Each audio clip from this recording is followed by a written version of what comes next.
your kind of company.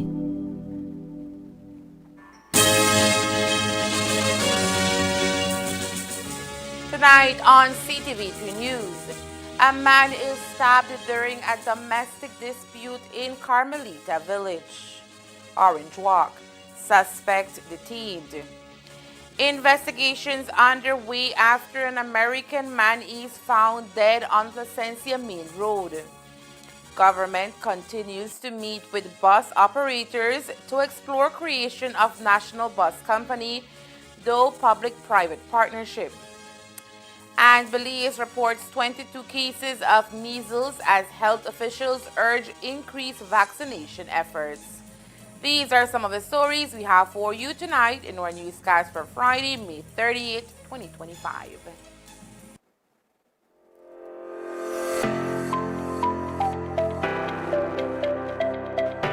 It is truly a proud and historic moment for us here in San Ignacio. It gives me great joy to welcome you all to the official opening of the very first wooden basketball court in our community. The cost of the project in completion was about $200,000. Honorable Mala was willing to assist us with this project. This is a huge, huge investment for us. There can be serious development through sports, especially if the right foundation, having the right facilities are in place. Then the programs follow. We can't put the carriage front of the house by having the programs, but we only have outdoor facilities. Belize rain 6 months out of the year, and having outdoor facilities is just not enough. Our focus is going to be on education because that's a part of using sports as a vehicle to get as many of our athletes to international schools to play football, basketball, volleyball, track, whatever it is. The other thing is health. 33% of our people are afflicted by diabetes, hypertension, or some ailment like that. And those things can be prevented. So we want to create again the facilities where people can go exercise, have fun.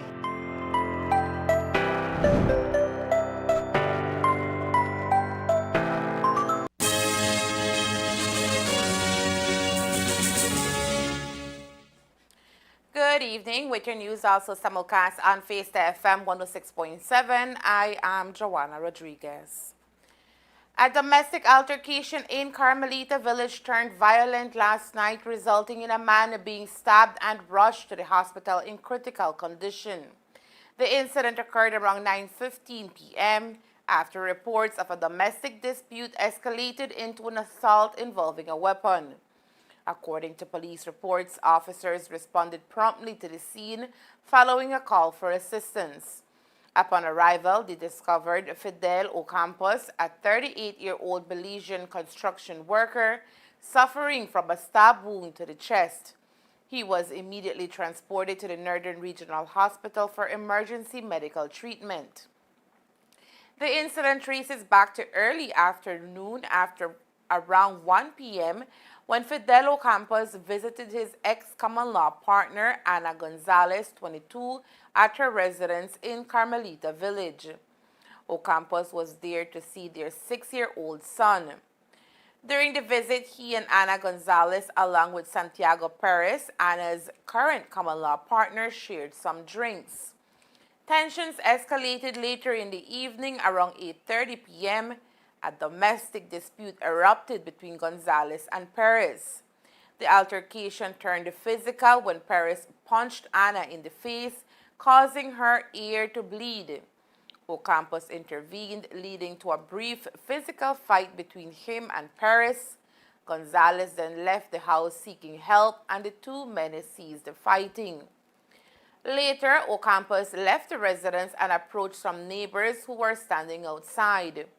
Minutes later, Ocampos returned to the scene and attempted to embrace Perez. In response, Perez took out a silver pocket knife and stabbed Ocampos once in the chest. The wounded man managed to push Santiago away and ran toward the nearby Pentecostal church, bleeding heavily. He collapsed at the church and lost consciousness before being rushed to the hospital. Ocampos was taken to the Northern Regional Hospital for treatment and then transferred to the Carl Houston Memorial Hospital, KHMH, where he remains in critical condition. Efforts to locate Santiago Perez initially proved unsuccessful. However, early this morning, police received information placing him at a bus stop in Carmelita Village. Upon apprehension, Perez, a 29-year-old Guatemalan laborer, was found with a silver pocket knife matching the one used in the stabbing, which contained a suspected blood stain. Perez now faces several charges, including aggravated assault. On the backdrop of the BNTU's scaled industrial action, which is now what they call Phase 2, the Carl Houston Memorial Hospital Authority Workers Union, KHMH-AWU, today began with their own planned industrial action. A group of union members were out of their workplace and engaged in picketing outside of the hospital. Protesters were seen wearing green shirts with the slogan, "Give me my pension," and holding up placards calling for their demands for pensions. Union President Andrew Beard says the decision to begin with protest actions today comes after failing to make progress in pension negotiations with the government, which places its members at a severe disadvantage.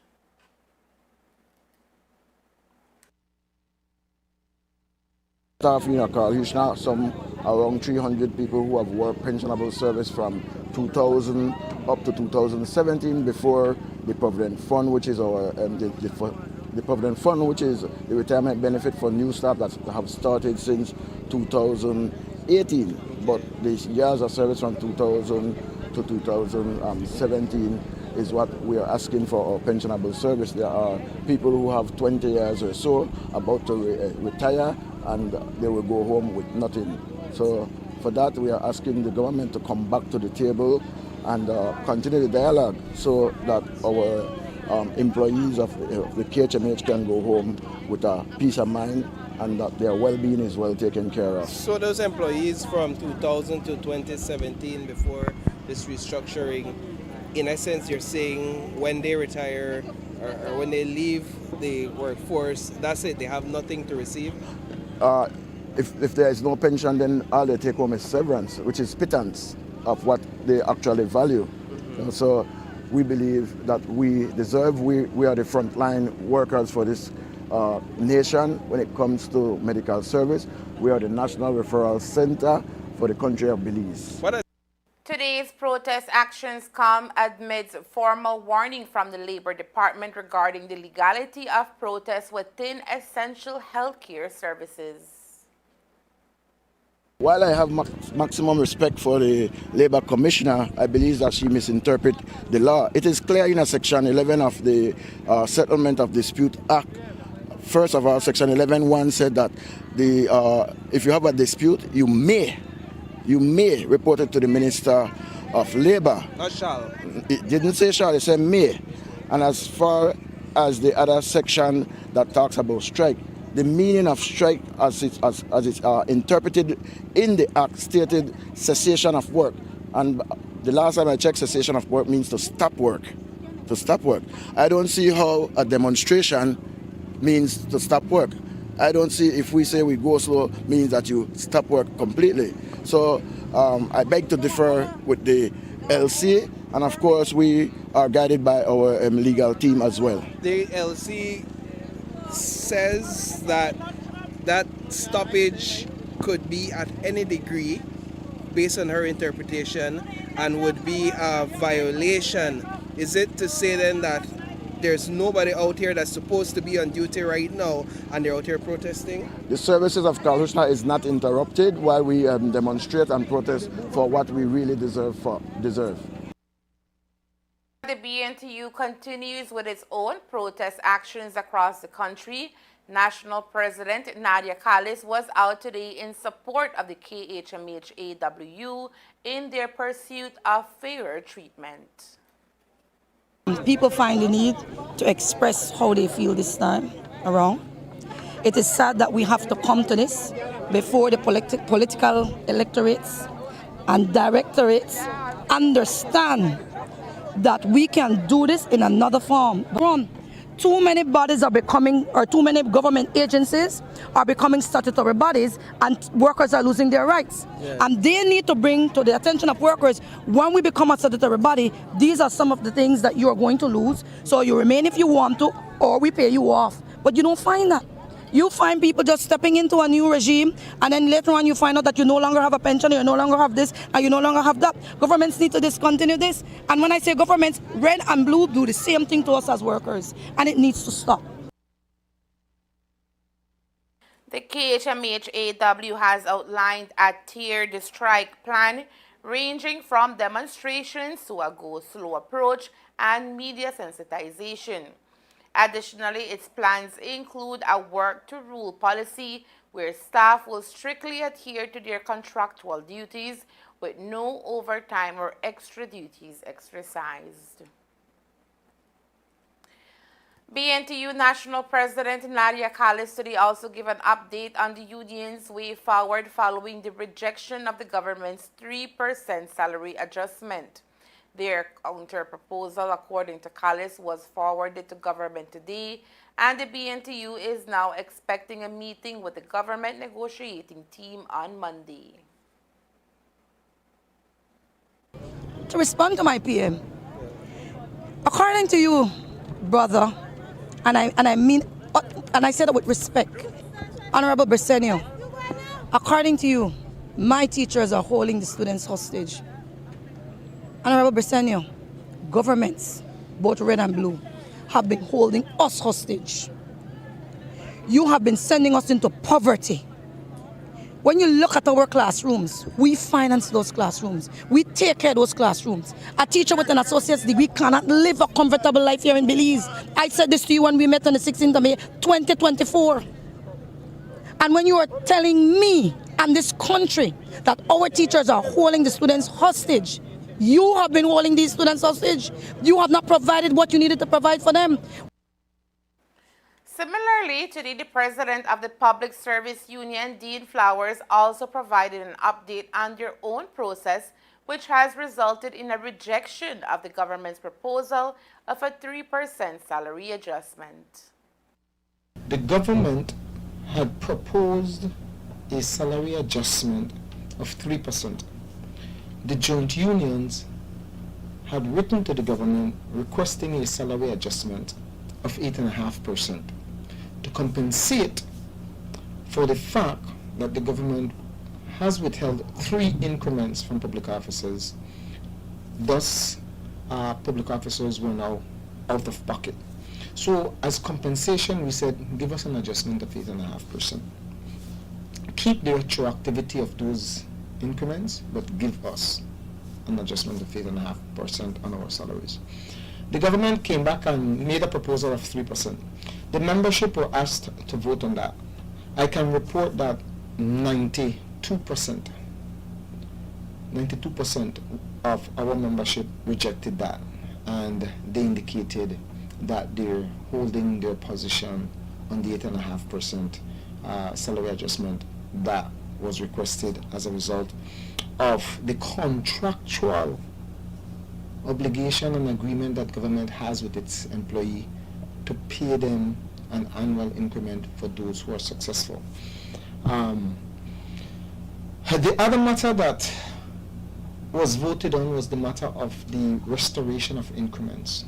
As I stated, there are 3 outstanding increments that government has for public officers, and government came with a proposal to restore 2 public officers. About 74% of our membership rejected that and said that restoration should include all 3 increments, and so they asked that we report that back to the government. So those were the 2 things. So in a sense, the government proposals were rejected, and we are now forced to report that back to the government and express to them what our membership is saying, and then see whether or not they would want to engage in any negotiation, and then of course we'll have to come back to our membership to seek permission to engage in negotiation, because we've already been given a mandate.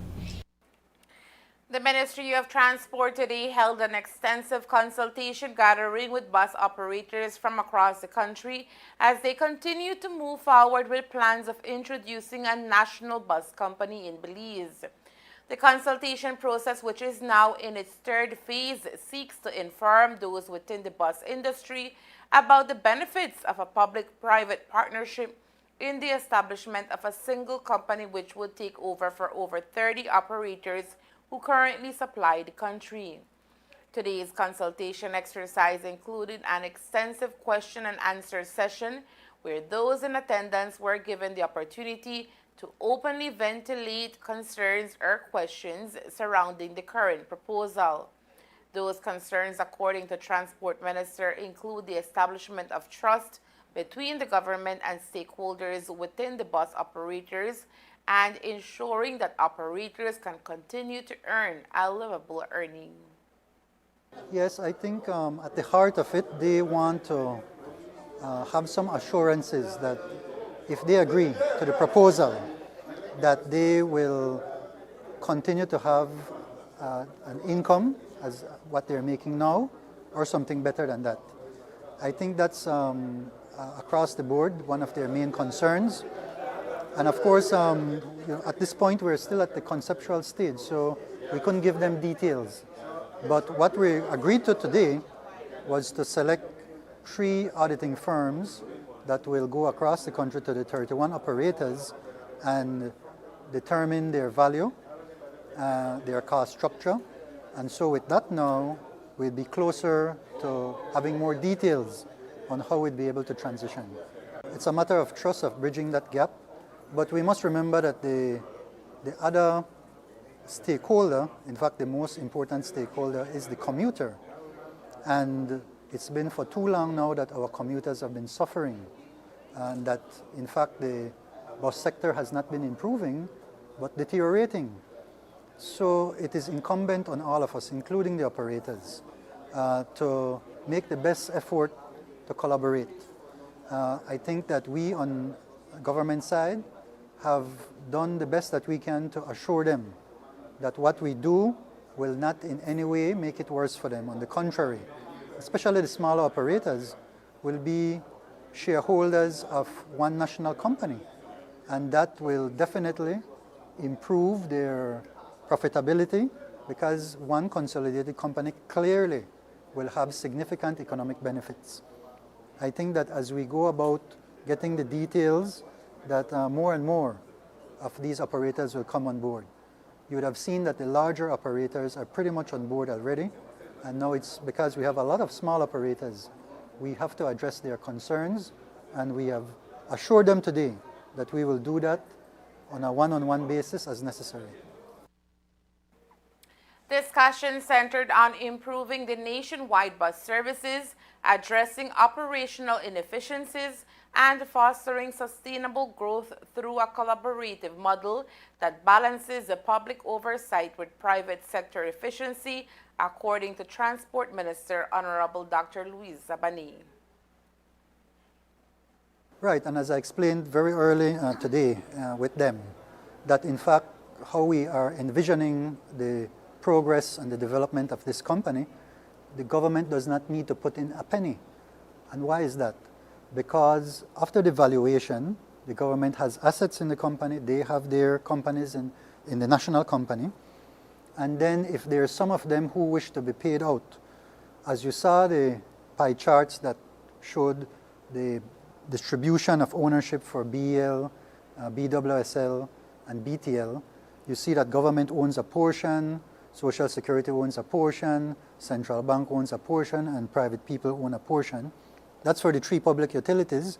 We had presentations here from 2 other PPPs, right? The National Bus Company and the Southern Depot Development Limited, where their distribution is for National Gas Company, government owns 25%, and the rest are private. And for the Southern Depot, 20% government and 80% private.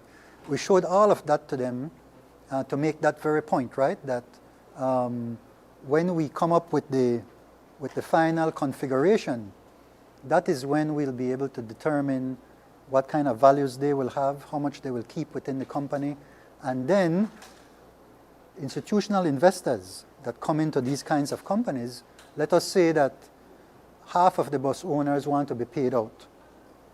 Then those institutional investors have the option to buy those shares and we pay out those bus owners. So again, no money from the central government at all. Then the company is a company with assets, and that company then it's partly owned by government, can then raise funds at very concessional rates to buy new buses, to improve the terminals, etc. Again, at that point, not a single penny coming out of government coffers. So we discussed that, and I think they understood that that is how a number of companies have evolved over time, and how this one would be able to evolve as well. The proposed National Bus Company is obligation. expected to serve as a central entity coordinating intercity and urban transport services, streamlining scheduling, ticketing, and infrastructure development. The ministry have an obligation to improve the terminals with the, yes, limited resources that we have. But there are some very basic things that should have been done long ago. Fixing the bathrooms, putting doors that are up that have fallen down. These are not expensive things to do. So we have the wherewithal to at least give some marginal improvements, bring back some dignity to our people. That we will do from government resources. That's there already. It's not a lot of money that's required. And our CEO has already requested that the 60,000 per month or so that's gotten from the bathroom fees can be reinvested back in the terminals. I think that's a fair request. So that is the ministry's part, but when it comes to new terminals and significant improvements, that will come from out of the new national company. And so that's why it's phased. The company needs to be formed first, correct, as you just said, and then it will have the legal ability to be able to raise funds with a board and a management team in place that the same owners will select. The Ministry of Health and Wellness has confirmed a total of 22 measles cases across the country as of May 30th, 2025. 9 of those cases are laboratory confirmed, while 13 are linked through epidemiological tracing with persons who are confirmed. Health officials revealed that 69 individuals presented with fever and rash have been tested, with 66 samples already processed. The steady increase in confirmed cases has placed significant focus on the ongoing public health response and the country's immunization efforts. The ministry continues to stress the critical importance of the measles, mumps, and rubella MMR vaccine, particularly for young children under the age of 5 and adolescents who are more vulnerable to severe complications from the disease. In a public statement, health authorities expressed appreciation to the population for cooperating with surveillance efforts and acknowledged the tireless work of frontline health professionals in both the public and private sectors. Enhanced monitoring and vaccination outreach remain ongoing throughout the country as Belize works to contain the further spread of the virus.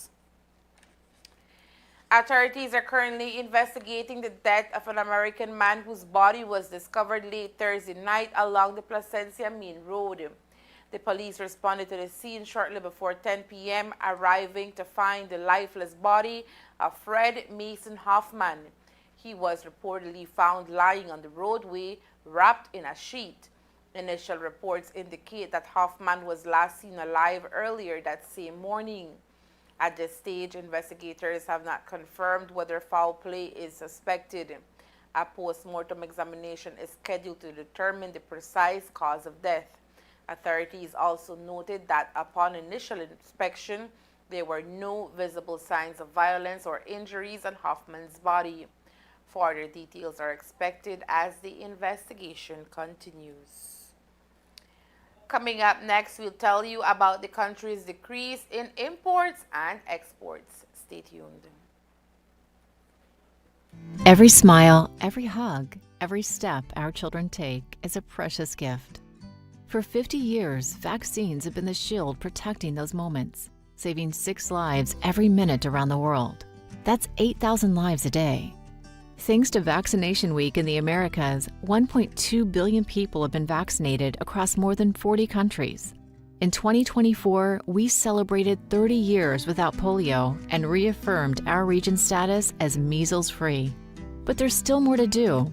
For 2030, PAHO has set the goal of eliminating more than 30 communicable diseases.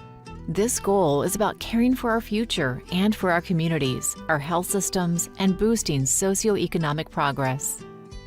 One of our top priorities is to become the first region in the world to eliminate cervical cancer, a disease that took more than 40,000 lives in 2022 alone in the Americas. To this end, PAHO supports countries in reaching at least 90% vaccination coverage rate for the human papillomavirus in girls under 15 years of age.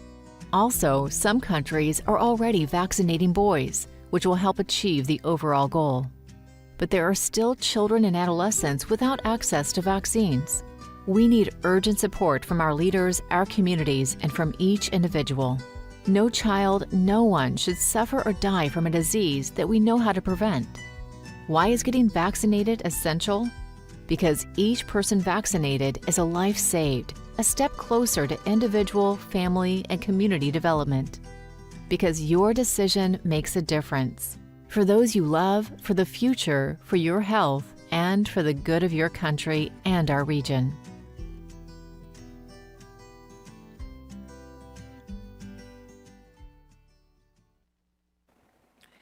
Earlier this week, the Statistical Institute of Belize issued its latest figures as it relates to the country's economic outlook for the month of April.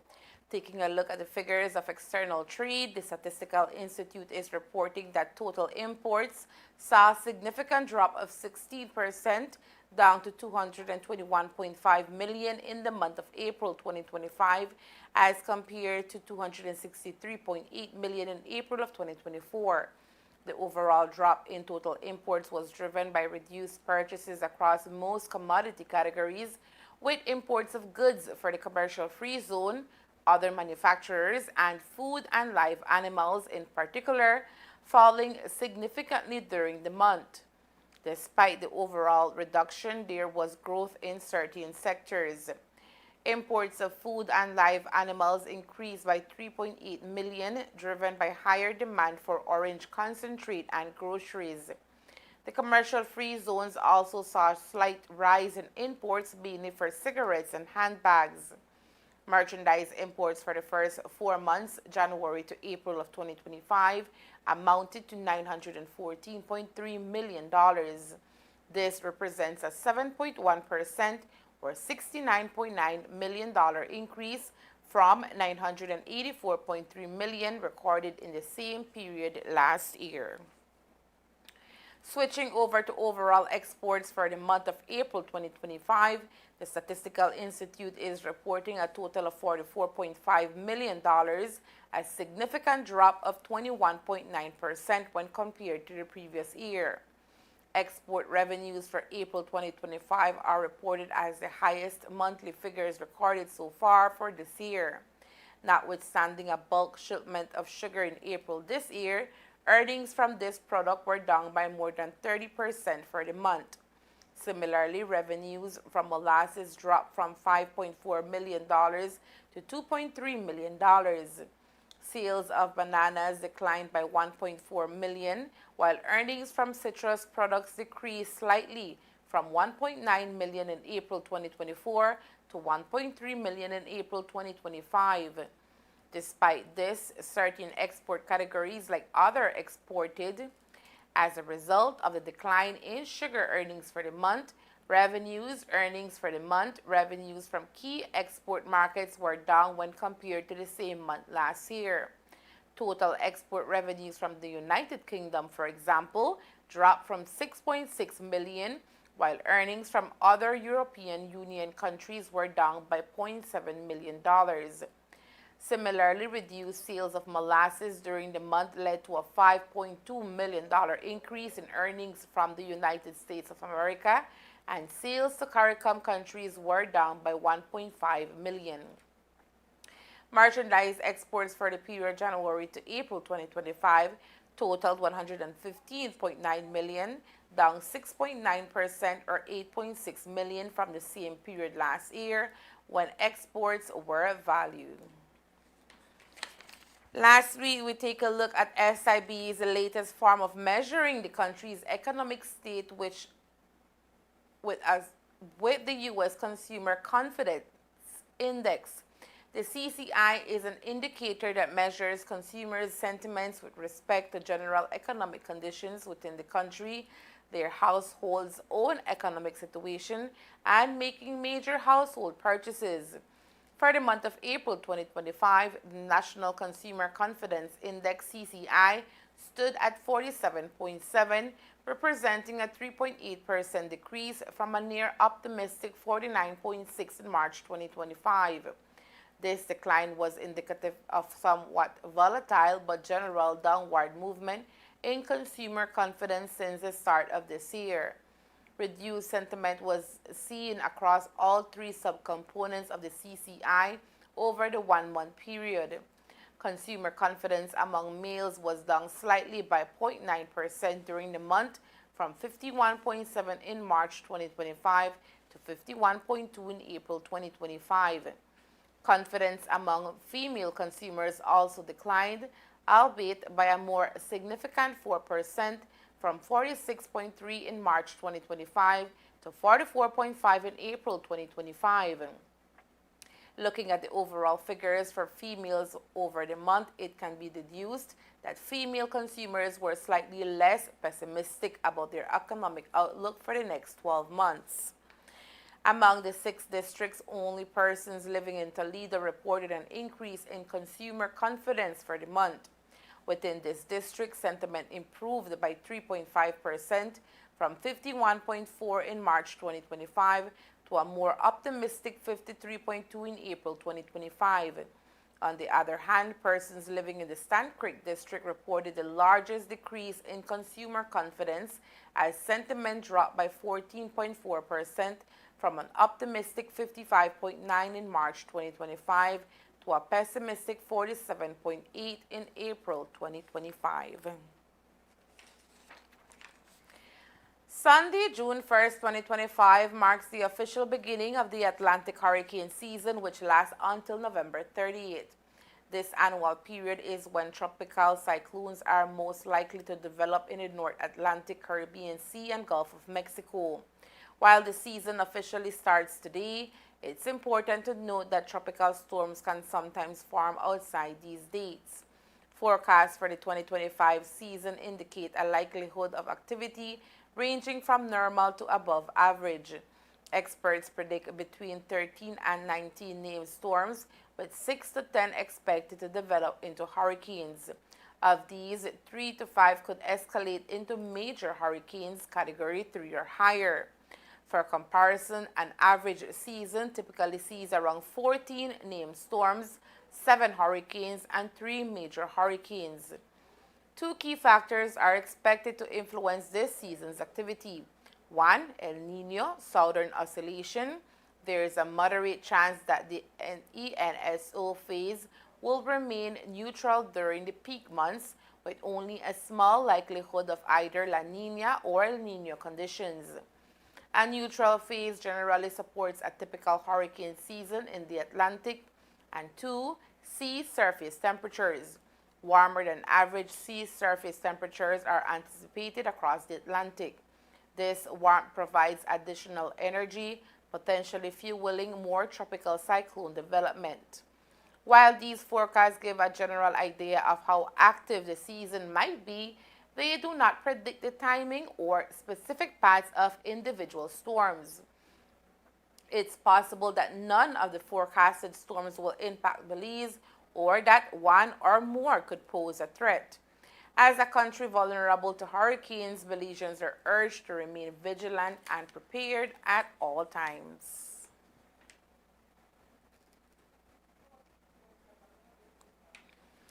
The Belizean National Meteorological Service, NMS, operating under the Ministry of Public Service, Governance and Disaster Risk Management, will closely monitor weather systems and provide timely alerts. Should any storm develop into a threat, the National Emergency Management Organization, NEMO, and its regional and local response teams are ready to activate the National Hurricane Response Plan and coordinate necessary actions. Both NMS and NEMO emphasize the importance of ongoing preparedness. Belizeans are encouraged to review and update their family, business, and personal emergency plans now before a storm is imminent. Being prepared is the best way to safeguard lives and property. Members of the public are reminded that sharing false information is an offense. For accurate updates and detailed information, always refer to official sources such as the NMS website, NEMO's website, the Met Service app available on Google Play, and the social media pages of both organizations on Facebook, TikTok, and WhatsApp. And there is more news after the break. Stay tuned.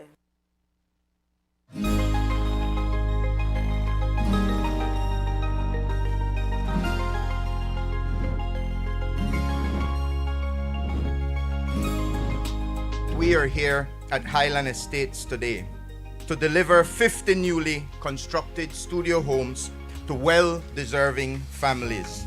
We have to say great big thanks to the people and government of Taiwan. Ambassador, please convey our greatest appreciation.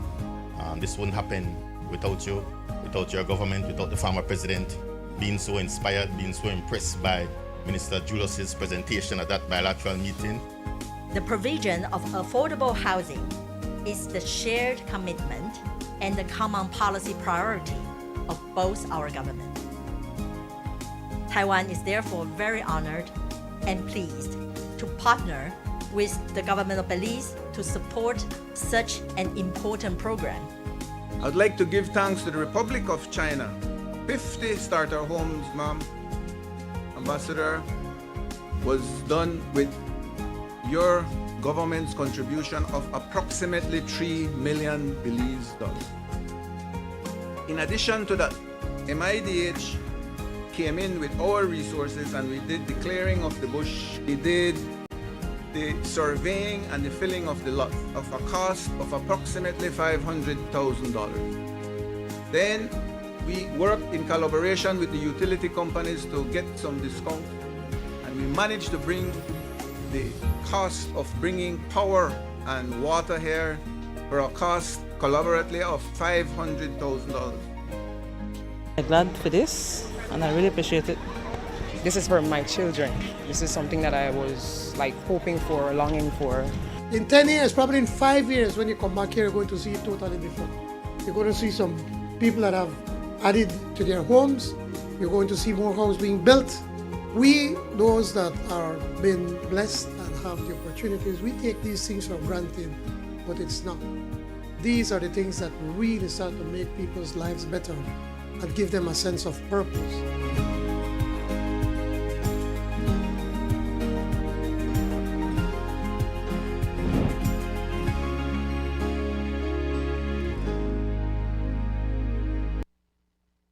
In a strategic move to strengthen its position within the global postal community, Belize is exploring the possibility of joining the Postal Union of the Americas, Spain, and Portugal, PUASP. This development was discussed during a high-level meeting between Belize's Minister of Public Utilities, Energy and Logistics, Michelle Shabat, and Dr. Franklin Castro, Secretary General of PUASP. The primary focus of the meeting was Belize's interest in becoming a member of this esteemed regional organization, which fosters cooperation, modernization, and development among its member postal services. Minister Shabat expressed Belize's dedication to upgrading its postal infrastructure and aligning with international standards to enhance service efficiency and reach. Supporting the initiative was Dr. Leroy Almendares, Chief Executive Officer of the ministry, who underscored the significance of PUASP membership in advancing Belize's digital transformation and logistical capabilities. The discussion aimed to explore the obligations, benefits, and potential collaborative opportunities that membership could offer to Belize's postal sector. Representatives from both the ministry and the PUASP delegation engage in detailed discussions emphasizing the mutual advantages of increased regional cooperation and how Belize's inclusion could contribute to the broader goals of postal modernization and digital integration in the region. This move signals Belize's commitment to staying at the forefront of postal innovation and strengthening its international ties in the postal sector. Last week, residents seeking to renew or obtain a driver's license faced significant inconvenience as the Department of Transport's motor vehicle registration and licensing system went offline. During that period, individuals attempted to access licensing services were reportedly only receiving receipts rather than official driver's licenses, causing widespread frustration and confusion. The disruption was initially attributed to the department's failure to settle its developer fees, which led to the system being taken offline. The department CEO explained that the issue stemmed from financial discrepancies and efforts were underway to resolve the matter and restore full functionality. In a positive development announced this evening, the Department of Transport issued a statement confirming that the system is now fully operational. The turnaround was achieved through collaborative efforts involving the ministry's leadership, the Embassy of Taiwan, and the Central Information Technology Office, CITO. CITO was tasked with conducting the necessary troubleshooting and technical repairs to bring the system back online. The Orange Walk community is tonight mourning the loss of a true pillar of our community, Florencia Castillo, affectionately known as Mrs. Mut. Mrs. Castillo was the inaugural coordinator of the Banquitas House of Culture, and as a pioneer in cultural preservation, she devoted her life to safeguarding art, history, and traditions of our people. Her love for culture, her deep understanding of our ancestral roots, and her appreciation for the power of food as culture made her an invaluable force for positive change. A woman of extraordinary wisdom, compassion, and strength, Mrs. Mut was a true inspiration to all who crossed her path. Her role as a mentor went behind simple guidance. She nurtured us all to be better, more selfless individuals. Her legacy lives on through her accomplishments and all of her contributions, not only to the development of Orange Walk, but to the entire nation of Belize. Our heartfelt condolences go out to the Castillo and Villanueva family, as well as to all who had the privilege of knowing her. And that's the news. We invite you to join us for another newscast on Monday, June 2nd, here on CTV3 News and Face FM 106.7. Remember that to read a text version of the news, you can visit our website at ctv3belizenews.com. You can also log on to our Facebook page for current stories at facebook.com/ctv3belizenews or our YouTube channel at CTV3 News BZ. From all of us here at CTV3 News, have a safe and pleasant weekend. Thank you for watching and listening. Good night.